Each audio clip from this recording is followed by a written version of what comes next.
انت لازم تعمل اللي عليك، لازم تذاكر.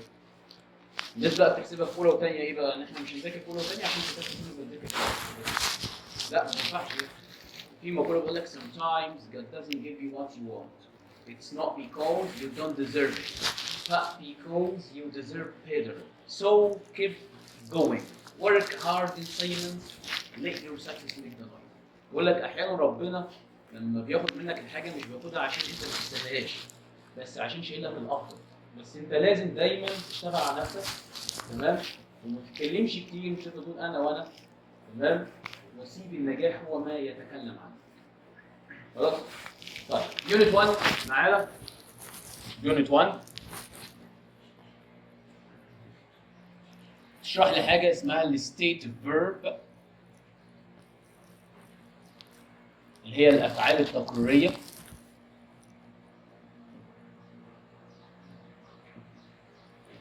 الافعال التقريريه اللي هي بالنسبه لي افعال ليس بها حركه، يعني مش اكشن، افعال ما فيهاش حركه. طيب عندي حاجه اسمها dynamic verbs. dynamic اللي هي اسمها action verbs، اللي هي افعال الحركه، زي play، زي run، زي jump، عشان فيهم حركه بنسميهم actually verbs. في عندي بقى both الاثنين، عندي افعال اللي هي ايه؟ stative dynamic verbs، يعني افعال تقريريه وتنفع تبقى افعال حركه، وهي دي اللي هناخدها دلوقتي. يبقى الفعل الستيتيف اللي هو ما فيهوش حركه، زي مثلا افعال ايه؟ زي see وhear ونوتس وريمبر. افعال فيها حركه زي play وجump ورun. الافعال الاثنين زي كلمه have وكلمه see مثلا، وكلمه lock وthink، دول يمشوا الاثنين. have ممكن تمشي يملك، لو جت يملك او عنده يبقى دي ستيتيف مفيهوش حركه. لو جت يتناول يبقى فيها حركه، لو جت يقضي حركه. سي معناها يرى، لو جت يقابل يبقى فيها حركه، بتمشي الاثنين. لوك معناها لو معناها يبدو يبقى مش حركه، لو بعدها يبحث عن يبقى فيها حركه. ثينك معناها يعتقد، لو جت بمعنى يفكر تنحط في الاستمراريه. يبقى انت عندك الافعال ثلاثه: stative، dynamic and both dynamic and stative. خلاص؟ طيب هندرس احنا بقى الافعال الستيتيف والدايناميك. اول فعل فيهم عندي verb to be. verb to be ممكن نحط في الحاجتين، يا نحط في ing يا ما نحطش، شغال. لو جه معناه يكون، لا يوضع في الاستمراريه. زي ما اقول كده he is tired، هو يكون مرهق. طب لو بي جه معناه يصبح، هنحط am is are ونزود معاها being في الاي ان جي ونكمل معاها الصفر. يعني هتحط فين؟ الاي ان جي. يعني verb to be لو جه اي ان جي يبقى معناه يصبح. خلاص؟ وهنا بيشير لموقف مؤقت. يعني هنا بقول هي از تايرد، هو مرهق، يعني على طول مرهق، على طول. انما هنا لو قلت كده she is being boring، يعني هي مملة. معنى كده هي مملة في موقف، يعني موقف حصل فانا ادركت او انا اطلقت عليها ان هي مملة، مش هي مملة على طول. يبقى لو حطيت verb to be في اي جي كده يديني حاجة مؤقتة. اثنين، عندي have لو جيب معنى يملك لا يوضع في الاستمرارية.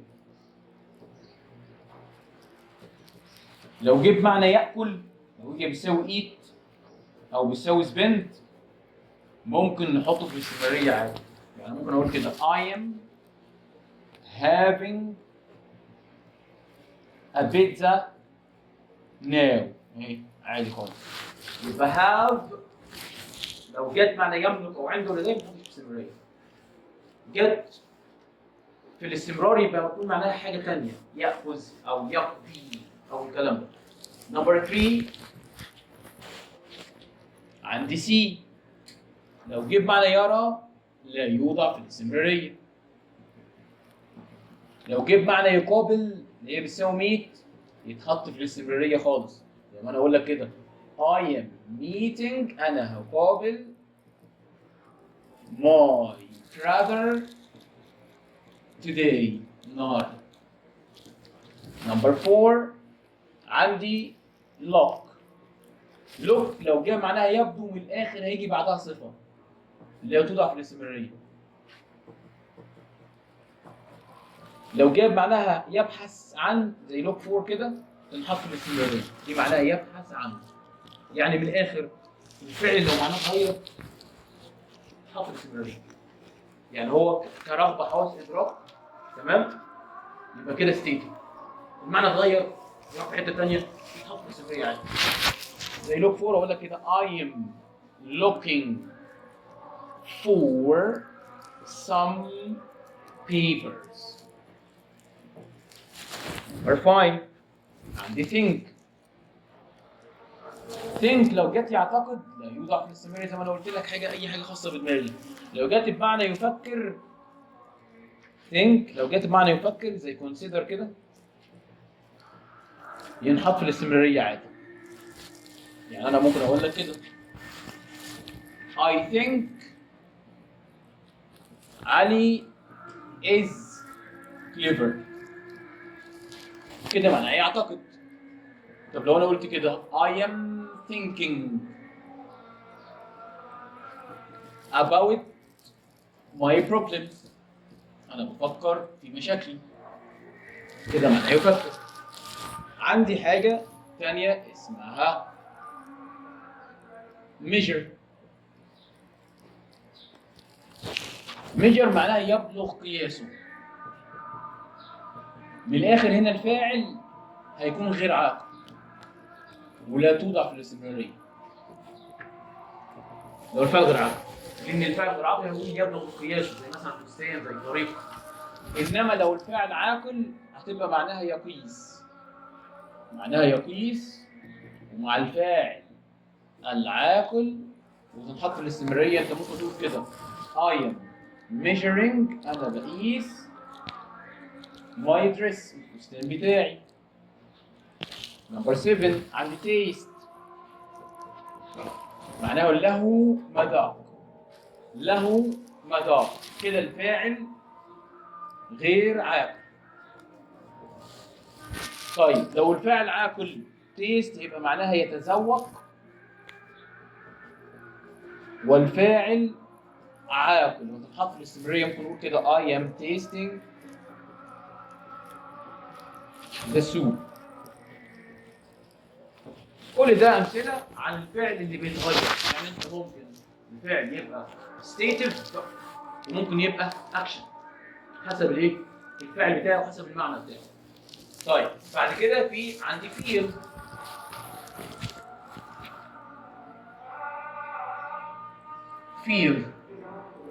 فيل اصلا معناها له ملمس بس لما يكون الفاعل غير عاقل لا يوضع في الاستمراريه. انما لو جت فيل معناها يشعر تنحط في الاستمراريه والفاعل بيكون عاقل. فاعل عاقل يقول لك كده علي is feeling better. 9 عندي تيست سميل. سميل له رائحة والفاعل غير عاقل لا يوضع في الاستمرارية.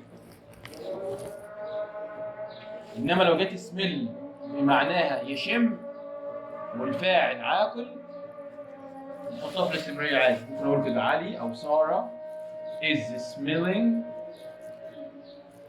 a flower. بعد كده ندخل على المضارع المستمر. The present continuous. المضارع المستمر. المضارع المستمر بيتكون من am, is, are plus الفيرب ing. الاي طبعا مع الام، الهي والشي والات مع الاز، الوي واليو والذي مع الار. النفي بتاعه بحط الفاعل عادي وبحط am not, isn't, aren't، واحط الفيرب ing. السؤال هسأل am او is او are plus فاعل والفيرب ing، او المجهول بتاعه بحط مفعول واحط am, is, are, being والتصريف الثاني. ده المجهول. يبقى المضارع المستمر مفعول او فاعل am, is, are, ing. النفي am not, isn't, aren't ing. السؤال قدم الفعل المساعد على الفعل يبقى am, is, are فاعل ing، او قبل المجهول مفعول am, is, are, being والتصريف الثاني. الزمن ده كلمات الداله بتاعته ايه؟ الكي ووردز بتاعته.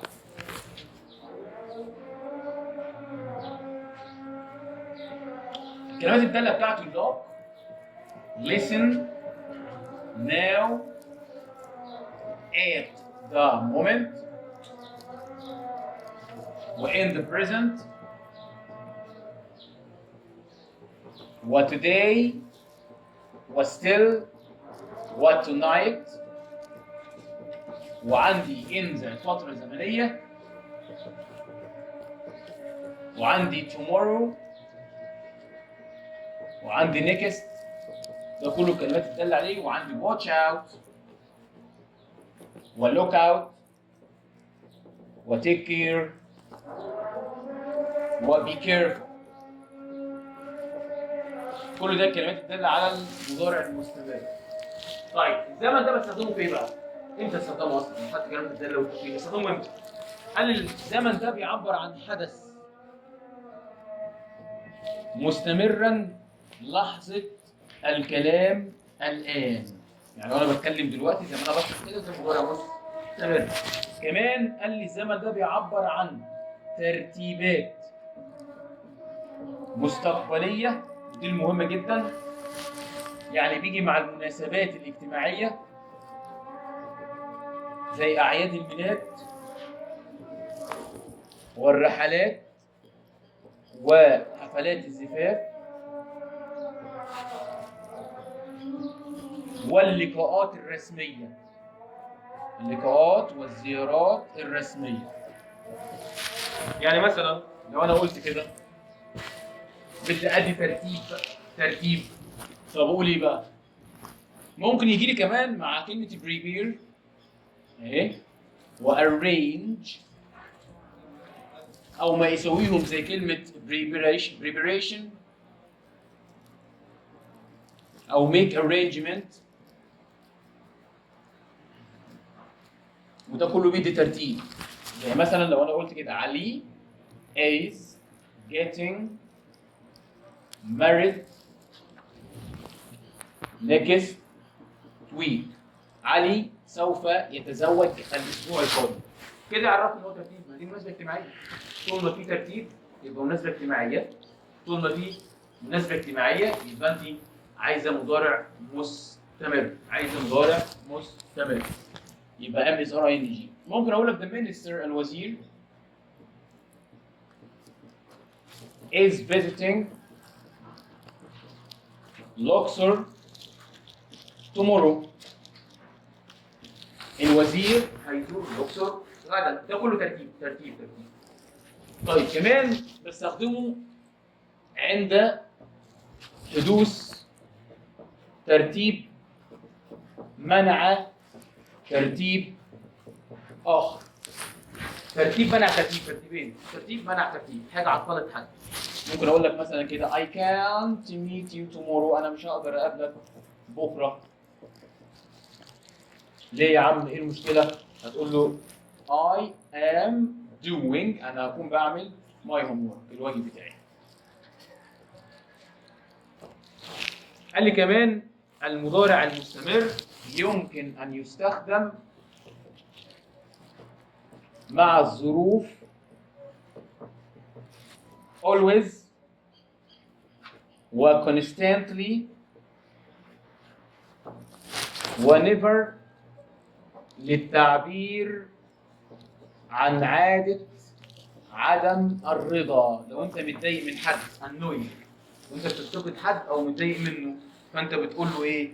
تروح حاطط جمله مضارع مستمر ومعاها always دائما constantly دائما ونيفر معناها ابدا. يعني مثلا انا بقول لواحد ايه wake up اصحى كده. you are always sleeping هو انت دايما نايم كده. يعني انت كده معناه ان انت متضايق منه. يعني انت كده بتساوي annoying. يعني انت متضايق. يبقى طول ما انت متضايق من حد هتحط مع المضارع المستمر ام اس ار، بتحط يا always يا constantly يا never وتحط اي ان جي. طيب الوحده الثانيه يونت 2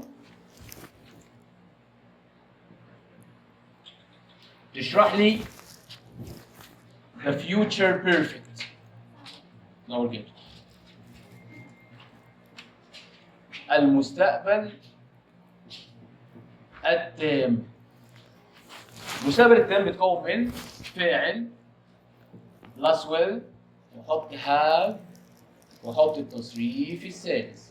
ممكن will تبقى shall وحط have والتصريف الثالث. النفي بتاعه فاعل وحط want have والpast participle تصريف ثالث.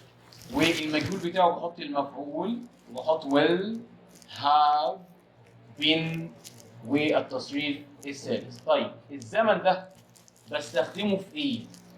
بستخدم الزمن ده في ايه؟ واحد اللي بيعبر عن حدث سوف يكون قد انتهى قبل وقت محدد.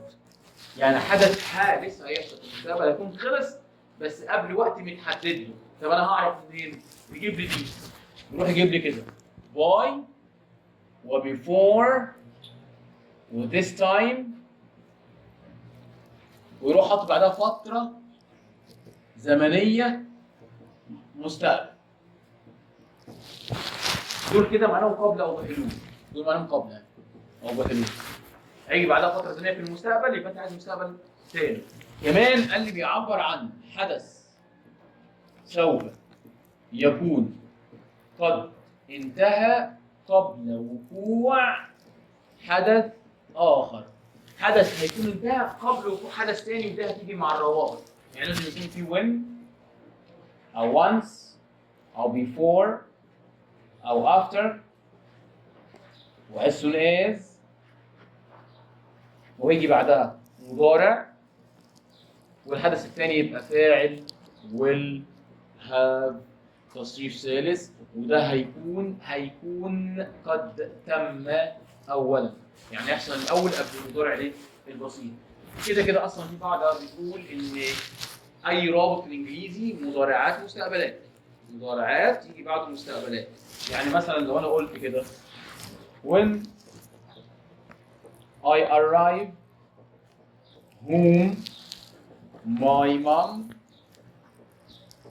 will have prepared lunch. بقول عندما أصل المنزل مامتي هتكون قد جهزت الغداء. معنى كده إن هي جهزت الغداء الأول. جهزت الغداء الإيه؟ الأول. بحدث قد تم أولا. كمان المستقبل التام بستخدمه مع يمكن أن يستخدم المستقبل التام. صوت يا ابني. ممكن استخدم المستقبل التام مع فور وفترة زمنية. بس لما يكون فترة زمنية لابد من وجود تعبير زمني مستقبل. يعني اقول لك كده next week I will have stayed in this hotel for 7 days. بقول لك ايه بقى؟ ان الاسبوع الجاي انا هكون قعدت في الفندق ده 7 ايام. عندك فور فتره زمنيه؟ لان فور فتره زمنيه اصلا تيجي في المضارع البسيط وتيجي في الماضي البسيط وتيجي في المضارع التام. فانت عشان تحددها في المستقبل التام لازم تحط كلمه داله فين؟ عن المستقبل. عندي تعبير زمني بيساويه فاعل كلمه expect to have، والتصريف الثالث دي بتساوي المستقبل التام. دي كده بتساوي المستقبل التام في المعلوم، والمجهول بتاعها هتحط المفعول وتحط verb to be وتحط expected to have been والتصريف الثالث. دي بتساوي برضه المستقبل التام بس في المجهول. في المجهول. Unit 3 عندنا ال adjective comparison. adjective comparison مقارنة الصفات. طبعا الصفة في الإنجليزي الأول لازم نعرفها. تصف الاسم وتأتي قبله وتأتي بعد verb to be وتأتي بعد أفعال معينة مثل تيجي بعد verb to be زي ما احنا قلنا، وبتيجي بعد seem sound look appear get become turn go keep remain stay. كل ده بيجي بعد الصفات. طيب الصفات في الانجليزي، الصفات في حاجه منهم صفات مطلقه. يعني ايه صفات مطلقه؟ يعني لا توضع في مقارنه. لا توضع في مقارنه، ما ينفعش احطها في مقارنه. ليه؟ لان هي صفه مطلقه غير قابله للتفاوت. منهم كلمه dead يعني ميت. ميت. كلمه right يعني صح. كلمه wrong يعني خطا. مفيش حاجه هي يا ابيض يا اسود، مش فيها تفاوت. ما ينفعش اقول واحد ميت اكتر من واحد. ما ينفعش اقول واحد ميت اكتر من واحد. صح؟ طيب هناك صفات لا يأتي بعدها اسم، ما يجيش بعدها اسم. هي لو لقيت فيها African لقيت فيها ايه؟ Afraid, alive, awoke, asleep. دول كده ما ينفعش يجي بعدهم اسم. احنا قلنا الصفة تصف الاسم وتأتي قبله، يعني يجي بعدها اسم. دول بقى ما يجيش بعدهم اسم. يعني انت تقول لي كده She is Afraid، ما ينفعش تحط حاجة بعدها. ما ينفعش احط حاجه بعدها. كمان قال لي الصفه تاتي بعد الاسماء التاليه. خد بالك احنا قلنا الصفه تيجي قبل الاسم، لا هنا بقى هتيجي بعد الاسم. مع مين؟ مع something، اي حاجه بادئه بتم واني وافري. something someone somebody anyone anybody anything everyone everybody everything. اي حاجه من دول صفه معلومه. بص كده someone important. المفروض اصلا في القاعده العاديه اقول important someone كده، بس انا اقول هنا someone important لان القاعده بتقول الحاجات دي بعدها الصفه مش قبلها. طيب عايزين بقى نقارن. احنا كده خدنا الباك جراوند بتاعت الصفه، يعني الصفه ايه؟